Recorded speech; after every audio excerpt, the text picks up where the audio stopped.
చూసుకున్నట్లయితే రైతులకు సంబంధించి ఇప్పుడు మనం చూసుకున్నట్లయితే ప్రధానమంత్రి మోడీ గారు పీఎం కిసాన్కి సంబంధించిన నిధులు అయితే విడుదల చేయడం జరిగిందనమాట. ఈరోజు ఈ కార్యక్రమాన్ని తమిళనాడులో అయితే ప్రారంభించడం అయితే జరిగింది. అక్కడ వివిధ సంక్షేమ కార్యక్రమాలు అయితే అక్కడ ప్రారంభించారు. అందులో భాగంగా ఇక్కడ పీఎం కిసాన్కి సంబంధించిన డబ్బులు కూడా విడుదల చేయడం అయితే జరిగింది. రైతులకు సంబంధించి పీఎం కిసాన్ 16వ విడతకు సంబంధించిన నిధులు అయితే విడుదలైనవి అనమాట. మీ ఖాతాలకు ఆల్రెడీ మెసేజ్లు అయితే రాబోతున్నాయి. మెసేజ్లు అయితే వస్తూ ఉన్నాయి కొంతమందికి ఇంకా రేపు కూడా మెసేజ్లు అయితే వస్తాయని చెప్తున్నారు.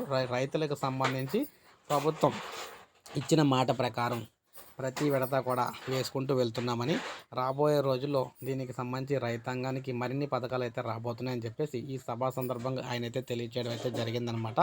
మొత్తంగా రైతాంగానికి 16వ విడతకు సంబంధించి పీఎం కిసాన్ నిధులు అయితే విడుదలైతే అవడం అయితే జరిగింది. వీటికి సంబంధించి మెసేజ్లు రాలేని వారందరికీ కూడా రేపు సాయంత్రం లోపు కూడా మెసేజ్లు అయితే వస్తాయన్నమాట. మీ ఖాతాలకు డబ్బులు అయితే జమ అవుతాయి. ఇది మనకు లేటెస్ట్ అప్డేట్. ఒక లైక్ చేయండి, సబ్స్క్రైబ్ చేసుకోవచ్చు. మన ఛానల్ సబ్స్క్రైబ్ చేసుకోండి.